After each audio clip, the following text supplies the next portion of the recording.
In this lesson, we're going to talk to you about the difference between a buyer's pre-qualification letter versus the buyer's pre-approval letter.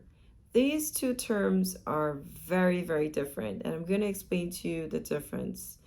Let's first start with the pre-qualification letter. So, whenever a buyer gets a pre-qualification letter, it's pretty much based upon data that the borrower told the lender.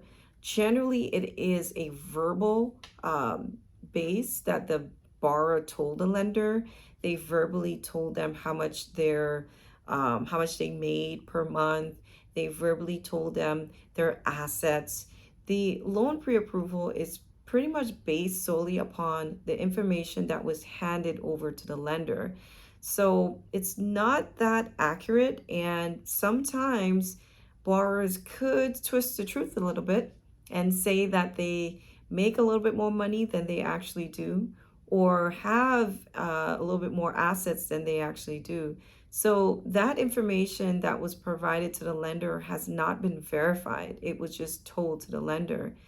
The pre-qualified amount is only based upon the information that the borrower is looking to have. I'm going to give you an example. Let's say the borrower is looking to purchase a three-bedroom house for 500,000. The lender is going to provide them information only based upon that. If the lender has different loan products and could be more strategic, they really can't do that with a pre-qualification because the lender at that point hasn't run their credit, they have not looked at their finances, and they really cannot share other programs for that buyer. They could only just give them a quick idea of where they stand financially and what type of loan that they would get.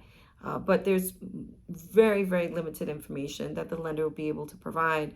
The lender also won't be able to take a close look at the borrower's financial situation and their history in order to determine how much mortgage they can afford, and also what exactly are the terms of paying back their mortgage, such as interest rates, and if they have to have PMI, or what type of loans, if they have to put down 20% or 10%. It's really just the pre-qualification is generally used. I usually only recommend you a pre-qualification on buyers that are just testing the market to see, hey, what would I apply? What would I qualify for? These are generally buyers that are looking in the future. So if you have a buyer and they're looking to purchase a property maybe 6 months to a year, then a pre-qualification would be a better use. The next is the pre-approval letter.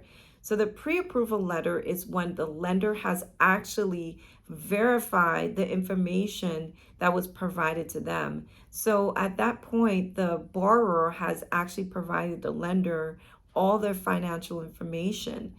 Some of the financial information the borrower will provide to the lender is their tax returns, the last 2 years of tax returns, bank statements, 1099 if they are a 1099 employee, their W-2s if they are W-2, paychecks, or any other assets such as 401k if they're using their 401k as a down payment.